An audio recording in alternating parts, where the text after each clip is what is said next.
Hey everyone, and welcome to today's explainer. I am absolutely thrilled to have you here. Now, today we're going to be learning some grammar. But listen, I promise you, we are not going to do this through some boring rote memorization. No way. Instead, we're taking a magical journey. We'll be exploring a really brilliant story from our source material called Riemann's Magic Garden to see exactly how spatial relationships in grammar are, well, deeply intertwined. By the end of this, you won't just be memorizing prepositions, you're actually going to be able to see them. Okay, let's just take a really quick look at the map for our journey today. First, entering the Magic Garden. Then, movement and direction. Third, positions in the garden. 4, above, below, and beyond. 5, time and conditions. And finally, number 6, taking the magic home. All right, part 1, entering the Magic Garden. The journey begins. You know, every great adventure starts with just a totally everyday routine. So picture this. One day, our character, Riemmann, grabs his little bag and starts walking past the village fields. He's just on his way to school, but curiosity kind of gets the better of him. He takes a detour towards the river, and suddenly, out of nowhere, he spots this small, mysterious door. And this is crucial, because grammatical rules are really just maps for our own real-world journeys. Riemmann is about to literally walk us right into our very first set of rules. Moving right along to Section 2, Movement and Direction. So prepositions are incredibly physical, and Riemann's movements here are going to perfectly illustrate how we navigate the world around us. Now, what's really fascinating about this part is the super subtle difference between reaching a destination and just, moving in its direction. Originally, Riemann was walking to his school. That was his specific fixed destination. But when he got distracted, he moved towards the river. He wasn't necessarily going to jump in the water. He was just heading in that general vector. So to is your destination, while towards is just the direction. Driven by that curiosity, Riemann actually steps into the door. I really want you to visualize this for a second. Stepping into means physically crossing a boundary from the outside to the inside. And once he's in there, he walks through the magical trees, passing completely across the space from one side to the other. Do you see how physical this language is? You can practically feel the space closing in and then opening right back up as you use these words. Before we get too far, let's just do a super quick recap of these physical building blocks. Our source material gives us this fantastic array of movement terms, just based on Riemann's exploration. I mean, he walks along a path, looks up at a rising star, goes down the mountain, and later pulls a key out of a box. You see, these aren't just vocabulary words to memorize, they're literal stage directions for our story. All right, Section 3, Positions in the Garden. Let's see where things are.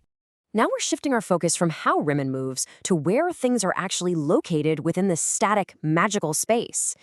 Deep in the garden, Riemann spots some wildlife. He sees exactly 2 rabbits hiding between the flowers. But then he notices one beautiful golden butterfly among a huge swarm of other butterflies, and bees flying amongst all the blossoms. This right here is a classic grammar rule brought to life.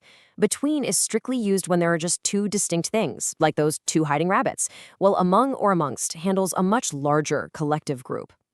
As he keeps looking around, he sees a swing across the trees, and behind it, there's a small house. Near that house is a well. And then, this friendly little cat comes right up and sits by Riemann. So the really crucial takeaway here is how proximity totally changes the word we choose. Behind tells us it's obscured at the back. Near gives us this sense of general closeness, but by implies the cat is sitting right immediately next to him. Let's lock in a few more of those positional words. In Riemann's garden, magical, colorful light glows around them on all sides. Birds are flying around the trees in these perfect circular loops. And as he explores, he feels a light fog sitting amidst the garden, just right there in the thick of it all. Each of these words paints a highly specific visual picture for us. Moving on to Section 4, Above, Below, and Beyond. Okay, now I want you to shift your spatial imagination to the vertical axis. We've been looking side to side, now let's look up and down with Riemann. And this part brilliantly illustrates the difference in physical contact when 2 things are vertically aligned. A bird flies down and lands directly on Riemann's shoulder. They're physically touching. But a butterfly flutters right over his head.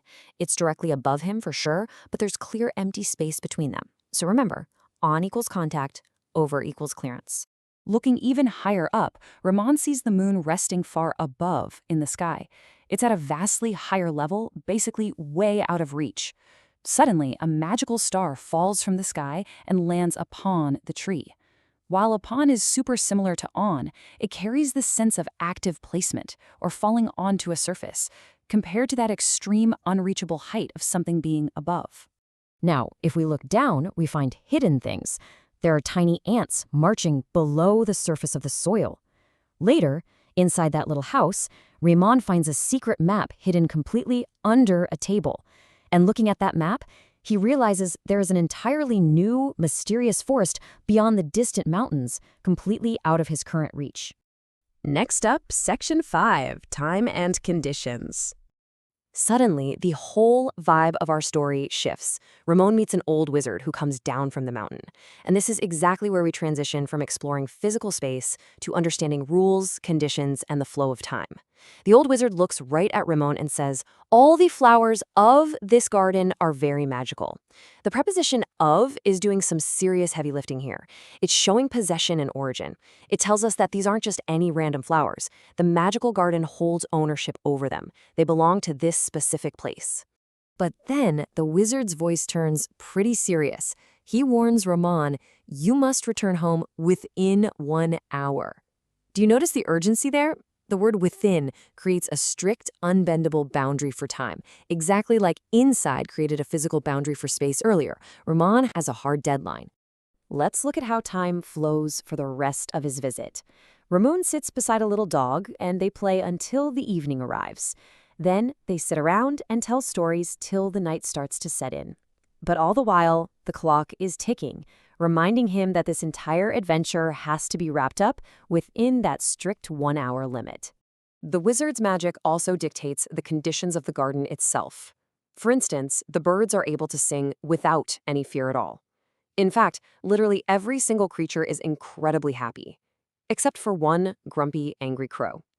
Everyone laughed, but the crow remained mad. These conditional prepositions are just fantastic tools for isolating specific details, like highlighting one single angry bird in an otherwise joyous garden. Here is a quick visual rundown of some final associations from our story. Ramon wouldn't do anything against the flowers. He carried a little flute with him, listened to stories about magic, had his hat fall off his head, and thought the wizard looked like a king who brought sweets for the children. Oh, and besides this garden, there were plenty of other magical creatures out there. And finally, Section 6, Taking the Magic Home. Well, we've reached the climax of our explainer. Ramon has explored the physical space, he's understood the vertical dimensions, and he's learned the wizard's strict rules of time. Now, it's time to conclude the adventure. Following the wizard's timeline, Ramon reaches into a small box, pulls a golden key out of it, and safely returns home. Because he connected every single grammatical rule to a real physical action, a specific location, or a condition in his journey, he basically remembered his English prepositions forever. Ramon's success in this magical garden is now your success too. So I want to leave you with this final thought today. Grammar isn't just ink on a page. It is literally how we navigate reality.